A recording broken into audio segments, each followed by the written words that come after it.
आप मानते हैं कि 11 सालों में सबसे कमजोर विपक्ष साबित हो रहे हैं आप लोग? कहाँ से कमजोर? सबसे कमजोर विपक्ष। बीजेपी के लोग सिंदूर को मतलब होली खेलने वाला रंग समझ लिए हैं। महात्मा गांधी जी के लोगों को, महात्मा गांधी को जिसने गोली मारा उसको बीजेपी के लोग भगवान मानते हैं।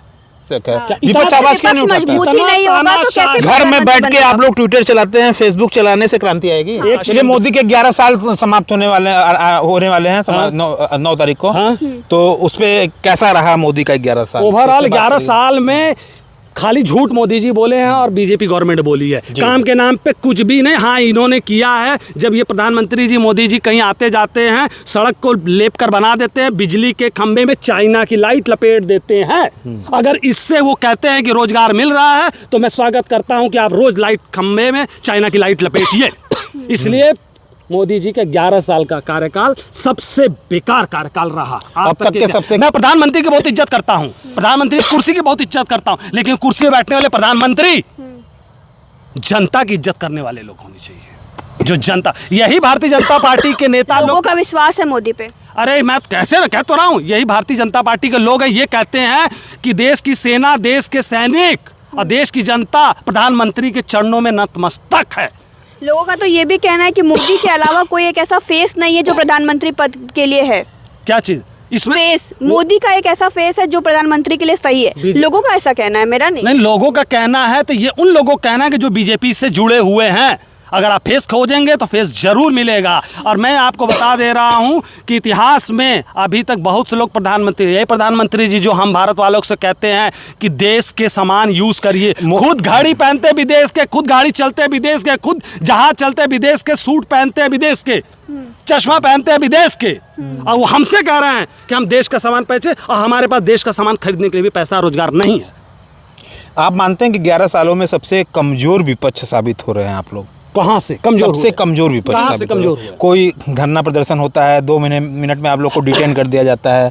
कुछ भी होता है, मुकदमा ईडी का छापा मर जाता है, मतलब ईडी आप लोग के ऊपर पीछे पड़ जाती है, सरकार सब कुछ आपके साथ सब हो रहा है, समाज में हो रहा है। मैं पढ़ता रहता हूँ, तो मुझे लगता है कि 11 सालों के सरकार में मोदी में विपक्ष बहुत कमजोर रहा है। बहुत ही कमजोर। क्या चीज? मैं बता तो रहा हूँ, इस 11 सालों में नरेंद्र मोदी जी ने प्रधानमंत्री या तो मोदी जी बोलने की आजादी ही नहीं दी। आज के डेट में अगर मैं बोलता हूँ, मैं पीएमओ ऑफिस भी चला जाऊँ तो मुकदमा लिख के जेल भेज दिया जाता है। कोई छात्र चला जाए तो लाठियां बरसा दी जाती है, कोई महिलाएं जाती तो यही तो कमजोर है ना। लोकतंत्र के लिए विपक्ष का मजबूत होना आवश्यक है। विपक्ष आवाज क्यों नहीं उठाता? मजबूती नहीं होगा तो कैसे? घर में बैठ के आप लोग ट्विटर चलाते हैं, फेसबुक चलाने से क्रांति आएगी? एक चीज मैं बता दूं, सड़क पे जितना समाजवादी पार्टी के लोग उतरते हैं कोई नहीं उतरता है। गुजरात के लोगों को मैं बताना चाहता हूँ, अगर गुजरात के लोगों के बगल से अगर बंदूक की फायर गोली कर दी जाए तो वो बेहोश हो जाएंगे, इतने डरपोक होते हैं गुजरात वाले।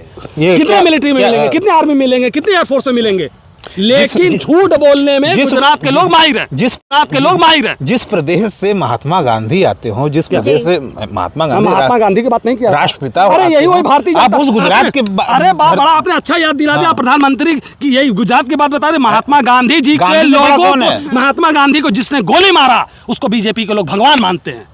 अब बताइए, महात्मा गांधी बीजेपी के लोग भगवान मानते हैं? मोदी जी तो श्रद्धांजलि अर्पित करते हैं किसको?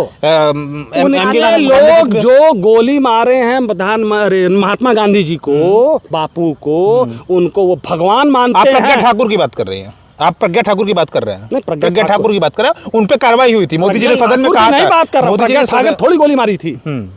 आप पता कर लीजिएगा कि कौन गोली। मैं वो भगवान वाला बात कर रहा हूँ, जो भगवान वाली बात आप कर रहे हैं। प्रज्ञा ठाकुर ने इसका माफी भी मांगा था मोदी जी ने। इसलिए आप मत के मैं इनके बारे में बता दूं। और मोदी जी का 11 साल का काम, 11 साल का इन्होंने विकास के नाम पे जीरो किया है। काशी हिंदू विश्वविद्यालय में आईआईटी की लड़की के साथ बीजेपी के आईटी सेल के लड़कों ने गैंगरेप किया। लेकिन एनकाउंटर भी तो बढ़ रहे हैं। कहाँ एनकाउंटर हुआ? कहाँ हुआ? अभी लखनऊ की घटना थी। लखनऊ में तो इन्होंने जानबूझ के उसको पकड़ने के बाद मार दिया कि हमको सिंपैथी मिले कि उत्तर प्रदेश पुलिस बहुत अच्छा काम कर रही है।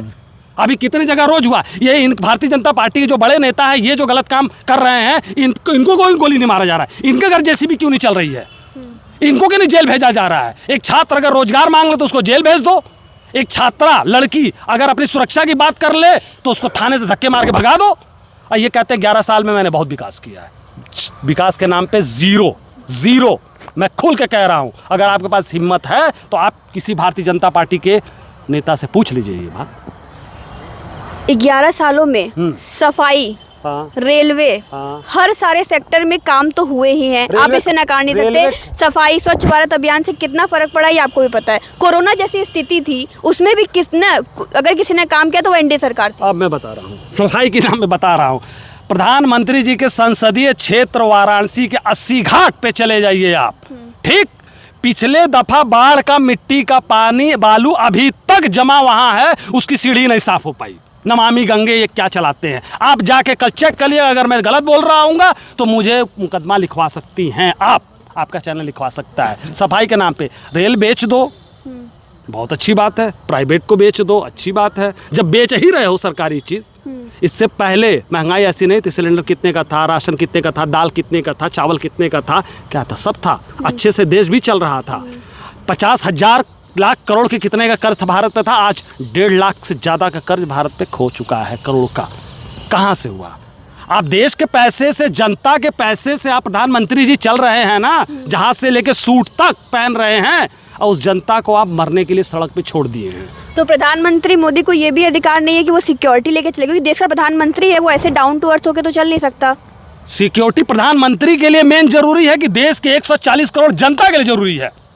आपसे मैं पूछ रहा हूँ। जब सरकारी सुरक्षित नहीं रहेगी तो जनता, आपसे मैं पूछ रहा हूँ, जब सरकारी सुरक्षित नहीं रहेगी तो जनता कहाँ से सुरक्षित होगी? क्या चीज? सरकार एक आदमी चला रहा है कि देश की जनता ने सरकार बनाया है? तो देश की जनता, 28 लोग जो शहीद हुए हैं पहलगांव में, अगर ये सुरक्षा वहां दिए होते, सुरक्षा व्यवस्था अच्छी किए होते, तो आज ऐसी घटना नहीं होती। आज तक वो 5 आतंकवादियों का पता नहीं चला। भारतीय जनता पार्टी के लोग सिंदूर और पता नहीं क्या क्या खुशियां मना रहे हैं। इनको तो मैं खुद मैं बोल रहा हूं, अगर इनको तो मेरा मानना है, जनता का मानना है, इनको भारतीय जनता पार्टी के ऐसे सोच विचार वाले को चुल्लू भर पानी में डूब मरना चाहिए। 1 महीना हो गया ऑपरेशन सिंदूर को, हाँ। लेकिन हर बार 1 महीने से लगातार हम देख रहे हैं कि मोदी जहां भी जाते हैं वो ऑपरेशन सिंदूर का जिक्र जरूर करते हैं। भाई वो चुनाव के लिए हुआ था, बिहार में चुनाव है, इसलिए मतलब मानते हैं कि मोदी जी ने अच्छा काम किया था।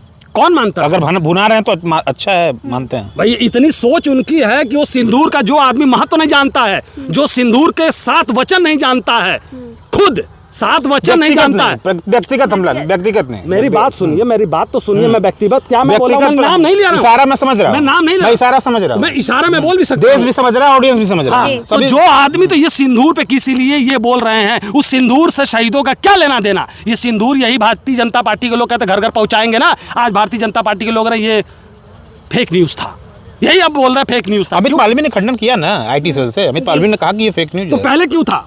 पहले क्यों था? पहले इन्होंने क्यों इसको? ये तो अब मेन स्ट्रीम मीडिया से आप पूछिए, जिन्होंने चलाया। अरे भाई भाजपा के लोगों ने चलाया था, ये मीडिया से क्यों पूछ रहा है? भाजपा के लोगों ने ही माना था कि हाँ ये करना है। अब क्यों जनता के इतना गुस्सा आ गया? किसी घर कोई सिंदूर लेके जाता है, इतना खिलवाड़ नहीं कर रहा है। सिंदूर रिश्तों को जोड़ता है। इसी सिंदूर की देन है कि 2 परिवार मिलता है। इसी सिंदूर की देन है कि हिंदुस्तान कहलाता है। और इसको बीजेपी के लोग सिंदूर को मतलब होली खेलने वाला रंग समझ लिए हैं। तो ये बीजेपी के लोगों का सोच है, यही चाल चरित चेहरा इनका। ऑपरेशन सिंदूर एक राजनीति थी, इनके लिए चुनाव के लिए राजनीति थी। आज भी बिहार में ये गए थे, मोदी जी बिहार में गए थे। जो शहीद हुए उनके घर नहीं गए, न फोन से बात किए। अब बिहार चले जा रहे हैं, अब बिहार जाके मिशन सिंदूर और अपना प्रचार कर रहे हैं। अरे सेना का तारीफ करिए, आप सेना के फोटो लगाइए। उनका है कि उन्होंने ही सेना, मतलब कोई एक ही ना वो करेगा। सेना अलग हो जाती है, प्रधानमंत्री अलग हो जाता है। ये सेना के वजह से खुलेआम मोदी को चुनौती दी गई थी। किसको? खुलेआम मोदी को चुनौती दी गई थी। खुलेआम सिर्फ मोदी को चुनौती नहीं, बहुत से देश के प्रधानमंत्री को चुनौती दी जाती है। ऐसी बात तो नहीं है, लेकिन इनको जनता से ज्यादा अपनी चिंता है। यही वो प्रधानमंत्री मोदी जी हैं। जब मुख्यमंत्री गुजरात में लीडर सुरक्षित नहीं रहेगा तो जनता की रक्षा कैसे करेगा? अरे मोदी जी कितने डरपोक थे वो भी मैं बता दे रहा हूँ। गुजरात के मुख्यमंत्री थे, टायर कहीं फट गया था तो ये मुख्यमंत्री आवास से भागे थे। इनके ऊपर FIR, इस केस पे FIR गुजरात में लिखा हुआ है। अब सोच लीजिए, टायर फटने से ये मुख्यमंत्री आवास से भाग रहे हैं। मुकदमा लिखा हुआ है वहाँ पे, शायद आप पता कर लीजिएगा, जहाँ तक मुझे जानकारी है। अब देश की जनता से ज़्यादा उनको खुद की अपनी सुरक्षा की चिंता है। पार्टी के लोग लेके चल रहे हैं, चाहे इनसे जुड़े हुए सांसद हो, चाहे इनसे विधायक हो, चाहे इनके वो जो नाचने गाने वाले हीरो हीरोइन लोग हों, इनकी सुरक्षा हटा के, कंगना रनौत जी भी उसी में हैं, कंगना रनौत की भी सुरक्षा हटा के अगर बॉर्डर पे लगा दी जाए तो देश में एक भी बम नहीं फटेगा। और ये कहते थे कि POK लेके आएंगे। भारतीय जनता पार्टी जब तक रहेगी कभी जीवन में POK नहीं लेके आ पाएगी। सेना भर्ती को लेकर तो लगातार बीजेपी सेना में अभी भी ये हमला हुआ था, पर 1 लाख से ज्यादा के सैनिकों की कमी है, मेरे पास प्रूफ है। भारतीय जनता पार्टी इसको पता तो करा। लोग नहीं जाना चाह रहे हैं। लोग जाना चाह रहे हैं, अग्निवीर टाइप बना के भेजेंगे तो नहीं जाना चाहेंगे। अग्निवीर टाइप को 4 महीने की ट्रेनिंग देके आप बॉर्डर भेज देंगे आतंकवादियों से लड़ने के लिए? मैं आपसे पूछ रहा हूं, आप अगर पत्रकारिता शुरू करेंगी तो पहले आपको छोटी जगह ना भेजा जाएगा, डायरेक्ट आपको ऑफिस में नहीं ना बैठा दिया जाएगा, जी। स्टेप बाय स्टेप ना। तो ये अग्निवीर टाइप ये नौकरी देना नहीं चाहते हैं।